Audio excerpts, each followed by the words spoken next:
Ini juga ada tim yang baru, ya kan, pelatih baru, tim teknis baru.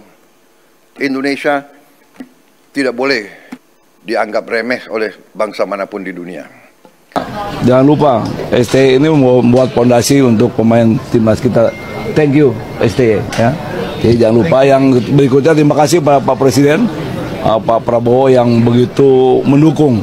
Dan beliau akan mengeluarkan apapun juga untuk kepentingan timnas bisa main di Piala Dunia.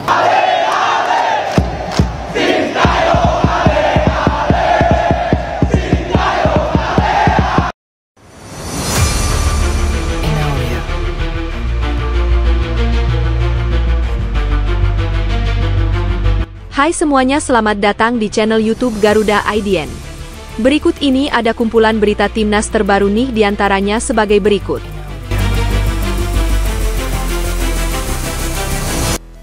Prabowo ngamuk, Indonesia ditahan imbang Lebanon sedangkan timnas U23 gagal lolos Piala Asia.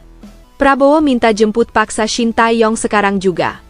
Prabowo juga minta PSSI pecat pelatih Gerard Vandenburg dan juga Patrick Kluivert. Erick Thohir temukan solusi striker timnas yang masih tumpul. Yeom Ki-hun, pelatih striker asal Korea Selatan, akan datang bareng Shin Tae-yong. Kabar gembira, Oleh Romeni mengaku sudah sembuh dari cederanya dan siap tempur lawan Arab Saudi dan Irak. Oleh Romeni nantinya akan diduetkan dengan Miliano Jonathan dan juga Ragnar Oratmangon. Namun sebelum lanjut ke pembahasannya, alangkah baiknya untuk tekan tombol like dan subscribe-nya ya guys. Jika sudah, mari kita lanjut.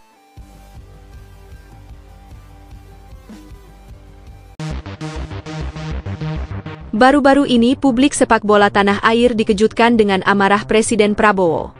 Wajahnya terlihat serius, ekspresinya tegas, dan kalimatnya langsung menghantam. Semua itu dipicu oleh performa mengecewakan tim nasional Indonesia. Bagaimana tidak, tim senior hanya mampu bermain imbang melawan Lebanon, sementara tim U23 gagal lolos ke Piala Asia. Hasil tersebut membuat atmosfer sepak bola Indonesia mendadak suram, dan sorotan pun tajam mengarah ke federasi. Prabowo dengan nada lantang menyebutkan bahwa PSSI tidak bisa lagi berdiam diri. Tanggung jawab penuh harus diambil, bukan sekadar alasan. Bahkan, Prabowo menegaskan bahwa pelatih Shin Tae-yong harus dipanggil kembali dan diberi kepercayaan penuh, sebagaimana saat pertama kali dipercaya menangani timnas. Percuma punya pemain bagus kalau taktiknya monoton, ujar Prabowo dengan nada marah. Kalimat itu menjadi viral. Banyak warganet yang mengutip ulang potongan kata-kata Prabowo. Ada yang setuju karena mereka menilai permainan timnas belakangan ini kurang variasi. Ada juga yang menilai komentar itu wajar sebagai bentuk perhatian seorang pemimpin. Yang jelas, momen ini menegaskan bahwa sepak bola Indonesia memang punya tempat istimewa di hati masyarakat dan pemimpin negeri. Publik kini menanti langkah konkret PSSI. Apakah mereka akan berbenah sungguh-sungguh atau sekadar memberi janji manis? Tantangan ke depan bagi timnas Indonesia jelas tak ringan. Jadwal sudah menanti dengan lawan berat seperti Irak dan Arab Saudi. Dua tim besar Asia ini memiliki tradisi kuat, pemain berpengalaman, dan permainan cepat yang merepotkan. Namun, ada optimisme yang tak boleh dilupakan. Pelatih Shin Tae-yong sudah cukup mengenal gaya permainan tim dari Timur Tengah. Pengalamannya bersama Korea Selatan hingga saat ini menjadi bekal penting untuk melawan mereka. Dengan komposisi pemain yang ada, optimisme publik mulai tumbuh. Apalagi beberapa nama pemain muda sudah menunjukkan perkembangan signifikan, baik di kompetisi lokal maupun internasional. Mental mereka teruji, fisik lebih bugar, dan teknik semakin matang. Publik pun yakin, jika racikan taktik pas, kemenangan bukan hal mustahil. Ada satu kalimat menarik yang kembali diangkat warganet belakangan ini. Hanya pelatih bermata sipit yang bisa bawa Indonesia ke Piala Dunia, ujar almarhum Gus Dur dulu. Ramalan itu kini dianggap relevan dengan situasi sekarang. Kehadiran Shin Tae-yong seakan jadi jawaban atas ucapan tersebut. Momen melawan Irak dan Arab Saudi akan jadi ujian nyata. Bukan sekadar soal menang atau kalah, tapi bagaimana timnas bisa menunjukkan perkembangan permainan yang lebih dewasa. Jika berhasil, maka kepercayaan publik bisa kembali. Harapan untuk timnas Indonesia kini kembali membuncah. Meski perjalanan menuju prestasi besar masih panjang, publik tetap setia menunggu hasil terbaik. Dukungan di media sosial, komentar-komentar positif, hingga doa bersama terus mengalir. Semangat ini menjadi modal non-teknis yang seringkali terbukti memberi energi tambahan kepada pemain. Shin Tae-yong sendiri disebut-sebut masih menjadi sosok yang paling tepat memimpin skuad Garuda.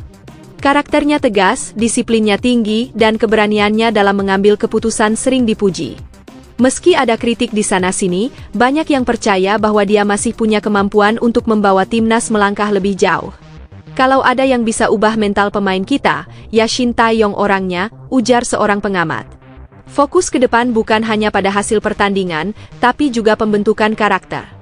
Sepak bola modern menuntut kerja sama tim yang solid, perencanaan taktik matang, serta mental baja. Itulah yang sedang dibangun pelatih dan staf.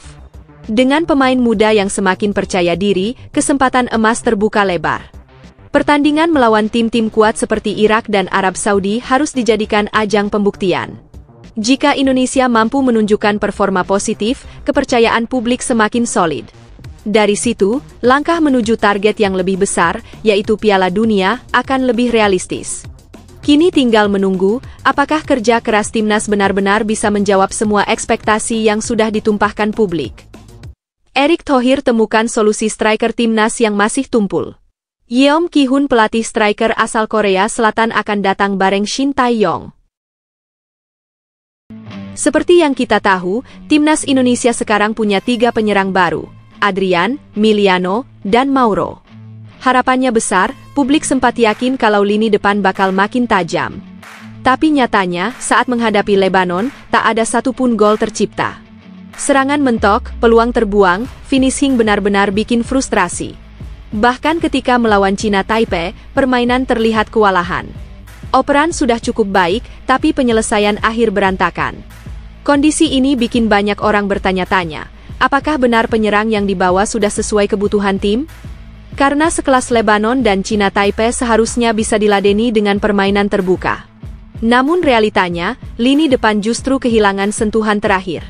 Kalau penyerang tidak bisa menutup peluang, maka kemenangan hanya tinggal mimpi, ungkap seorang pengamat dengan nada kecewa. Gaya bermain timnas yang terlihat buntu di depan gawang semakin menambah sorotan pada manajemen. Kehadiran penyerang baru yang semestinya jadi solusi, malah belum menunjukkan tajinya. Sementara publik terus menaruh harapan tinggi, fakta di lapangan membuat mereka kembali gelisah. Tentu ini bukan sekadar soal individu, melainkan pola serangan yang belum matang. Adrian, Miliano, dan Mauro butuh adaptasi, tapi juga harus segera diberi pendekatan latihan yang tepat. Jika tidak, performa mereka akan terus dipertanyakan. Dukungan publik masih ada, tetapi sabar supporter Indonesia tidak panjang. Semua menunggu apakah lini depan Garuda bisa bangkit di laga berikutnya atau justru semakin tenggelam, ujar seorang netizen. Kabar baru yang cukup mengejutkan datang dari kubu timnas Indonesia. Yeom Ki-hun, pelatih striker dari Korea Selatan, resmi dipanggil kembali untuk membantu skuad Garuda. Nama Yeom bukan orang asing, ia pernah sukses membentuk striker-striker lokal jadi jauh lebih tajam di level klub. Pengalaman panjangnya di lapangan membuat banyak orang percaya ia bisa memberi solusi konkret bagi problem finishing yang selama ini jadi kelemahan. Kiprahnya dulu memang sempat bikin heboh. Pemain-pemain seperti Egy dan Marcelino yang awalnya sering membuang peluang, bisa berubah jadi lebih klinis di depan gawang setelah dibimbing olehnya. Itu sebabnya, banyak yang menyambut gembira kehadiran Yeom kali ini. Kalau finishing masih berantakan, maka masalah utama jelas ada di pelatihan striker, ujar Yeom Ki-hun dalam sebuah sesi latihan. Bahkan lebih menarik lagi, sekarang skuad timnas diisi oleh banyak pemain naturalisasi. Dengan kualitas dasar yang sudah lebih tinggi, kerja sama dengan pelatih spesialis seperti Yeom Ki-hun diharapkan bisa menambah tajam lini depan. Tidak hanya soal teknik menembak, tapi juga bagaimana penyerang bisa mengambil posisi yang tepat, membaca arah bola, hingga memanfaatkan ruang sekecil apapun. Publik percaya, jika kombinasi ini berjalan baik, maka masalah klasik timnas soal penyelesaian akhir bisa segera teratasi. Apalagi laga besar melawan Irak dan Arab Saudi sudah menanti. Tanpa finishing yang matang, timnas hanya akan jadi tim yang rajin menyerang tapi minim gol. Kini harapan kembali mengarah pada Yeom Ki-hun, ujar seorang netizen. Bukan hanya kabar kembalinya Yeom Ki-hun, baru-baru ini Erick Thohir juga mengumumkan bahwa Shin Tae-yong akan segera kembali ke Indonesia. Shin Tae-yong digadang untuk menggantikan peran Clifford yang dianggap belum memberikan efek signifikan. Keputusan ini tentu menuai banyak opini, sebab Shin Tae-yong dikenal sebagai sosok yang berhasil meloloskan 3 kelompok umur timnas ke ajang bergengsi Asia. Track record itu tidak bisa dipandang sebelah mata. Shin Tae-yong pernah membawa U19, U20, hingga U23 menembus turnamen besar. Artinya, ia sudah tahu betul karakter sepak bola Indonesia. Kehadirannya dianggap bisa membawa stabilitas, tidak hanya bagi tim senior, tapi juga kesinambungan pembinaan dari usia muda hingga level atas. Indonesia butuh konsistensi, dan Shin Tae-yong sudah buktikan bisa memberi itu, ujar Shin Tae-yong.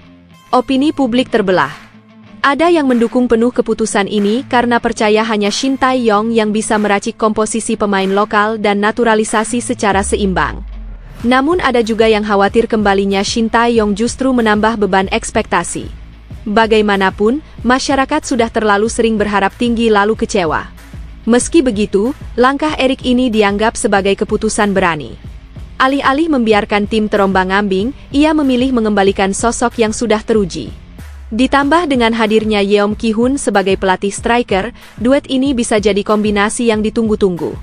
Jika strategi berjalan lancar, timnas Indonesia bisa tampil beda, tak hanya berlari cepat, tapi juga efektif mencetak gol, ujar seorang netizen. Kabar gembira, Ole Romeni mengaku sudah sembuh dari cederanya dan siap tempur lawan Arab Saudi dan Irak. Ole Romeni nantinya akan diduetkan dengan Miliano Jonathan dan juga Ragnar Oratmangon. Baru-baru ini nama Ole Romeni sempat jadi perbincangan karena absen dalam FIFA Matchday terakhir. Absennya Ole membuat banyak fans bertanya-tanya, sebab striker ini dianggap sebagai salah satu tumpuan lini depan timnas Indonesia.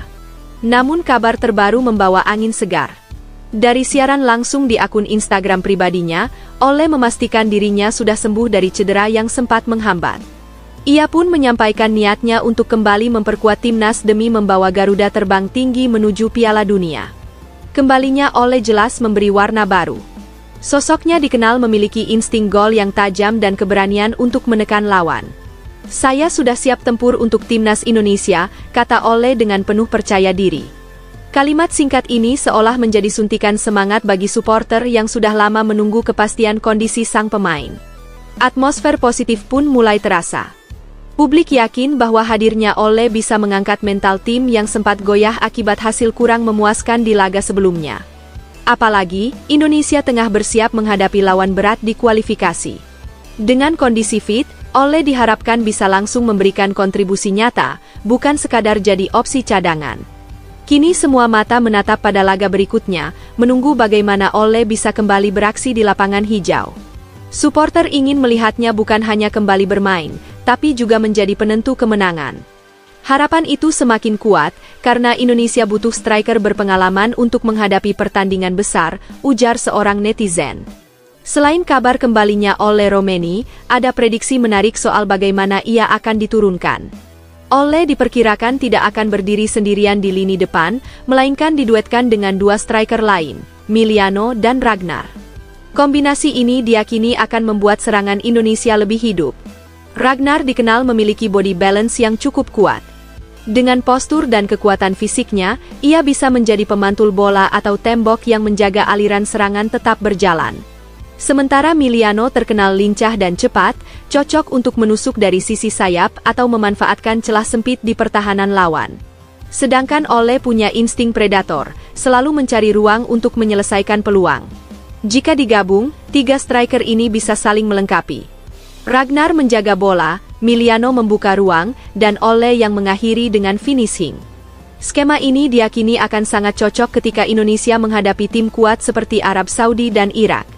Lawan dengan fisik besar tentu akan kewalahan bila harus menghadapi kombinasi kecepatan dan kekuatan sekaligus. Prediksi ini disambut antusias oleh para penggemar. Mereka menilai sudah saatnya timnas mencoba pola serangan lebih berani, tidak lagi bergantung pada satu striker saja. Apalagi kualifikasi ke depan menuntut kemenangan, bukan sekadar bermain aman. Jika benar Ole, Miliano, dan Ragnar diturunkan bersama, publik percaya Indonesia bisa tampil lebih ganas di lini depan, ujar seorang netizen. Selain prediksi formasi baru, satu hal yang tak bisa diabaikan adalah statistik Ole Romeni. Di level klub maupun timnas, catatan angkanya cukup meyakinkan. Ole dikenal produktif dengan torehan gol stabil setiap musimnya. Tidak hanya jumlah gol, kontribusinya dalam menciptakan peluang juga sangat besar. Ia sering menjadi sosok pemecah kebuntuan saat tim kesulitan. Di klub, Ole kerap tampil sebagai starter reguler. Catatan assist dan keterlibatan dalam proses build-up menegaskan bahwa ia bukan hanya pencetak gol, tapi juga kreator serangan. Ketika bermain di timnas, pola ini terbawa. Ia mampu beradaptasi dengan cepat pada skema yang diterapkan pelatih. Statistik menit bermainnya pun terbilang konsisten, jarang sekali menurun drastis. Tak hanya itu, akurasi tembakannya cukup tinggi. Ole termasuk striker yang jarang membuang peluang. Dari setiap kesempatan, sebagian besar bisa berbuah shot on target. Dengan data seperti itu, Ole jelas striker yang layak diandalkan, ujar seorang analis sepak bola. Kalimat ini menggambarkan betapa pentingnya peran sang pemain bagi timnas. Jika melihat angka-angka tersebut, wajar bila kehadiran Ole selalu ditunggu. Suporter berharap ia bisa menjaga performa sekaligus memimpin lini depan. Statistik bukan sekadar angka di atas kertas, tapi gambaran nyata kualitas seorang pemain. Dengan dukungan penuh dari rekan setim dan pelatih, Ole berpeluang besar menjadi kunci kesuksesan Indonesia di kualifikasi mendatang, ujar seorang netizen. Emil Audero jadi tembok baru timnas Indonesia, Arab Saudi dan Irak bisa gigit jari. Pertahanan Garuda makin sangar dengan Izes, Ridho, dan Hubner siap tutup semua celah. Timnas Indonesia bersiap menghadapi Oktober dengan jantung berdebar. Dua laga super krusial sudah menanti, melawan Arab Saudi dan Irak di putaran keempat kualifikasi Piala Dunia. Taruhannya bukan main, karena hasil dari duel ini bisa jadi penentu mimpi Garuda untuk terbang ke Piala Dunia. Nama yang kini jadi sorotan tajam adalah Emil Audero. Kiper 28 tahun yang membela Cremonese di Serie A ini benar-benar mencuri perhatian. Aksi heroiknya saat membawa Cremonese mengalahkan Sassuolo 3-2 lewat sejumlah penyelamatan krusial membuat publik yakin, Emil adalah jawaban di bawah mistar gawang Garuda. Ketika Emil ada di bawah mistar, rasa percaya diri lini belakang seolah naik 2 kali lipat. Sebelum Emil masuk ke skuad, ada Maarten Paes yang sempat dipercaya mengawal gawang. Namun dalam 2 pertandingan terakhir, Emil tampil lebih konsisten. Refleksnya cepat, timing tangkapannya tepat, dan yang lebih penting, ketenangan yang ia pancarkan membuat barisan pertahanan Indonesia jauh lebih tenang menghadapi tekanan lawan. Barisan bek Indonesia sendiri tidak bisa diremehkan. Ada Jay Izes, Rizky Ridho, dan Justin Hubner. Trio ini sudah pernah membuktikan kualitasnya ketika menghadapi gempuran Bahrain dan China. Hasilnya, Indonesia mampu menahan serangan tanpa kebobolan. Itu bukan sekadar keberuntungan, tapi buah dari chemistry yang sudah mereka bangun sejak era Sintayong, dan kini diteruskan dengan pola kepemimpinan Patrick Kluivert. Pertahanan jadi kunci, tapi jangan salah, kekuatan psikologis juga punya peran besar. Lawan seperti Arab Saudi dan Irak bukan hanya mengandalkan fisik, mereka punya mental tempur di level tertinggi.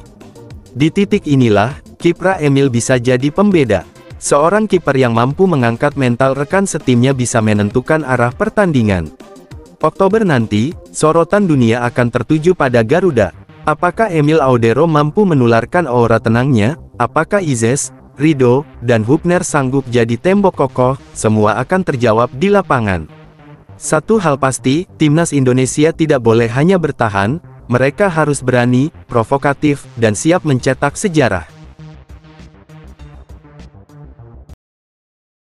Vietnam nekat siapkan 7 pemain naturalisasi demi singkirkan Malaysia di kualifikasi Piala Asia. Garuda sudah melenggang otomatis, Golden Star Warriors panik bukan main. Timnas Vietnam tampaknya mulai gelisah melihat langkah besar Indonesia di kancah internasional. Golden Star Warriors dikabarkan siap mengandalkan 7 pemain naturalisasi demi bisa menyusul Garuda ke Piala Asia. Seperti diketahui, Indonesia sudah memastikan tiket ke turnamen tersebut tanpa perlu kualifikasi lagi. Status itu diraih setelah Garuda lolos ke putaran ketiga kualifikasi Piala Dunia, sebuah pencapaian yang membuat mereka jadi satu-satunya wakil ASEAN yang masih punya kans tampil di Piala Dunia. Sementara itu, negara Asia Tenggara lain justru harus berjuang keras. Thailand, Malaysia, dan Vietnam masih harus melakoni babak kualifikasi Piala Asia. Bahkan, Vietnam tergabung dalam grup F yang tidak mudah, berisi Malaysia, Laos, serta Nepal. Persaingan di grup ini sudah berjalan sengit. Malaysia saat ini berada di puncak klasemen berbekal 6 poin sempurna. 2 kemenangan mereka raih atas Nepal dengan skor 2-0 dan Vietnam dengan hasil telak 4-0. Kekalahan itu membuat Vietnam tercecer di peringkat 2 dengan 3 poin, sama dengan Laos. Sementara Nepal terpuruk sebagai juru kunci tanpa poin. Pertarungan berikutnya akan kembali digelar Oktober mendatang, sebelum akhirnya grup ini menutup rangkaian pertandingan pada 31 Maret. Laga terakhir yang mempertemukan Vietnam melawan Malaysia bisa menjadi duel hidup mati. Menariknya, duel panas tersebut akan berlangsung di Vietnam, sehingga dukungan publik tuan rumah dipastikan membara. Tidak mengherankan jika kabar beredar Vietnam sudah mulai melakukan segala cara. Menurut laporan dan Viet.vn, mereka mempertimbangkan memakai 7 pemain naturalisasi. Langkah ini jelas provokatif, seakan mengirim pesan bahwa Vietnam tidak mau lagi kalah pamor dari Malaysia, apalagi dari Indonesia yang sudah lebih dulu melenggang. Di sisi lain, Garuda kini tengah fokus mempersiapkan diri untuk babak keempat kualifikasi Piala Dunia. Dari hasil undian, Indonesia masuk ke grup B bersama Irak serta tuan rumah Arab Saudi. Sementara itu, grup A dihuni Qatar, UEA, dan Oman. Artinya, di saat Indonesia bersiap menghadapi raksasa Asia, Vietnam justru sibuk mencari cara untuk lolos ke Piala Asia. Pertanyaannya, apakah 7 pemain naturalisasi benar-benar bisa jadi senjata pamungkas mereka? Atau justru Malaysia kembali jadi batu sandungan paling menyakitkan? Timnas Indonesia lolos ke putaran keempat Piala Dunia, tapi ancaman dari Arab Saudi dan Qatar jadi mimpi buruk. Chemistry pemain bisa hancur jika naturalisasi baru masuk tanpa persiapan matang. Timnas Indonesia akhirnya memastikan langkah ke putaran keempat kualifikasi Piala Dunia Zona Asia. Skuad Garuda menuntaskan 2 laga terakhir dengan penuh determinasi, memanfaatkan kekuatan kombinasi antara pemain lokal, pemain keturunan, dan para naturalisasi. Hasilnya jelas, tiket babak berikutnya sudah digenggam. Namun, jangan buru-buru tenang. Putaran keempat bukanlah babak biasa. Justru disinilah mimpi bisa berubah jadi mimpi buruk. Bukan soal ada atau tidaknya tambahan naturalisasi baru, tetapi ada 2 faktor besar yang siap jadi batu sandungan. Pertama, FIFA dirumorkan akan menunjuk Arab Saudi dan Qatar sebagai tuan rumah. Kedua, sejarah pahit Indonesia saat bertemu tim-tim Timur Tengah masih jadi bayang-bayang yang belum hilang. Mari kita tarik sedikit ke belakang. Saat melawan Australia pada 20 Maret, Indonesia tampil dengan skuad segar. Ole Romeni dan Dean James menjalani debut, tapi hasilnya jauh dari harapan.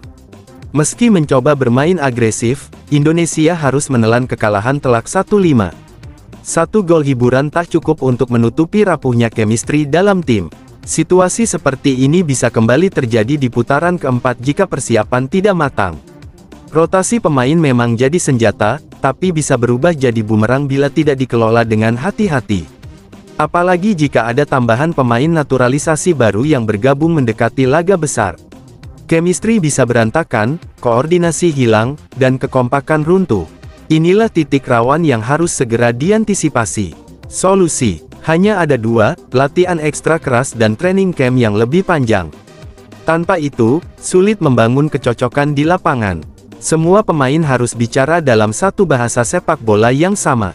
Jika gagal, jangan harap bisa melawan tekanan Arab Saudi atau Qatar di kandang mereka. Sementara itu, Indonesia masih punya 1 pertandingan sisa di putaran ketiga.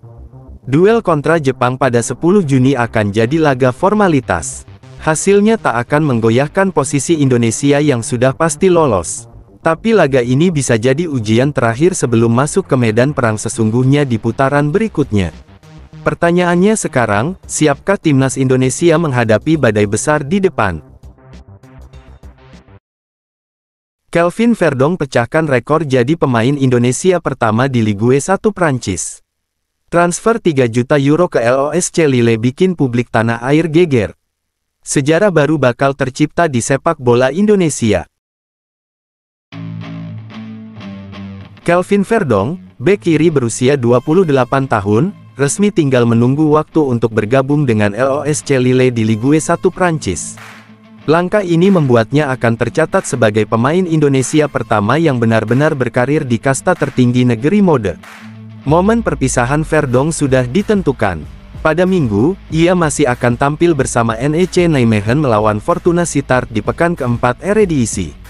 Pertandingan itu spesial, bukan hanya karena mempertemukannya dengan Justin Hubner, tetapi juga menjadi laga terakhir sebelum Verdong angkat kaki menuju Lille. Kabar transfer ini tak lagi sekadar rumor.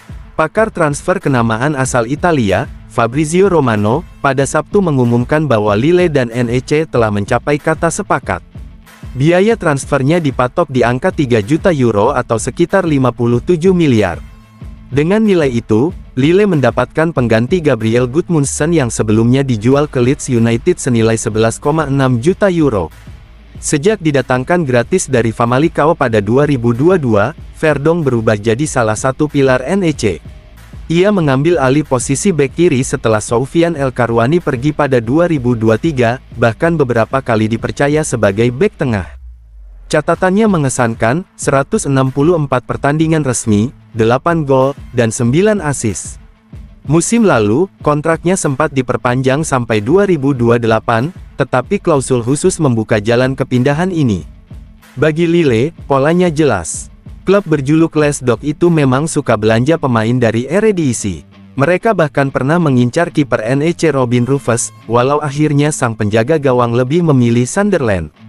Kini giliran Verdong yang dipinang, untuk memperkuat sektor kiri pertahanan mereka. Kehadiran pemain Indonesia di Ligue 1 tentu bikin publik tanah air heboh. Sebelumnya, Michel Bakker memang sempat memperkuat Lille, tetapi statusnya hanya pemain keturunan yang gagal dinaturalisasi. Kini, cerita berbeda tercipta.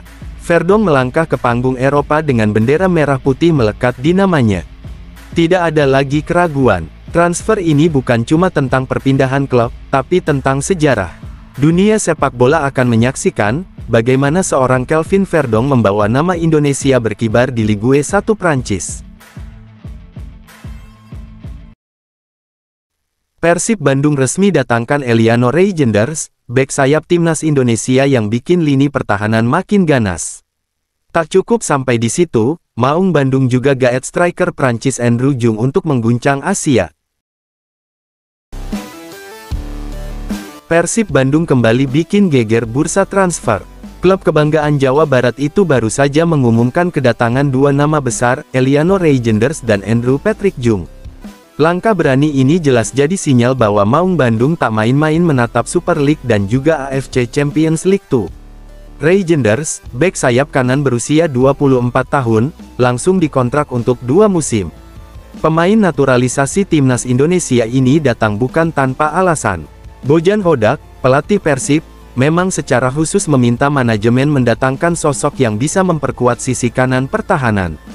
Deputi CEO PT Persib Bandung bermartabat, Aditya Putra Herawan, bahkan mengakui transfer ini murni rekomendasi Hodak.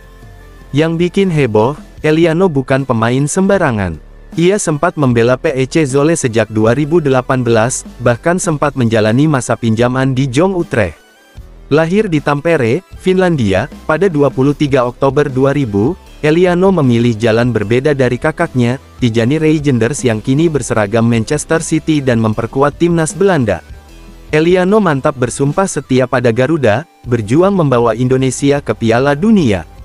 Namun Persib tak berhenti di situ. Klub juga memperkenalkan Andrew Patrick Jung, striker berusia 26 tahun asal Prancis.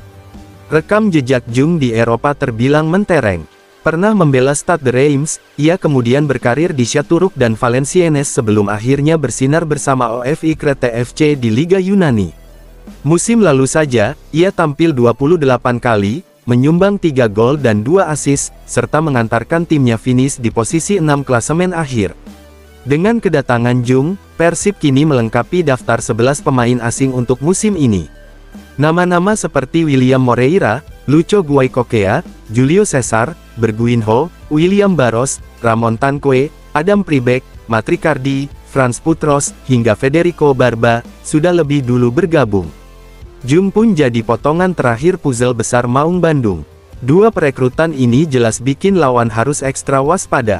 Sektor sayap makin solid dengan Reygenders, lini depan makin tajam berkat Jung. Persib benar-benar siap mengaum, bukan hanya di liga domestik, tapi juga di kancah Asia.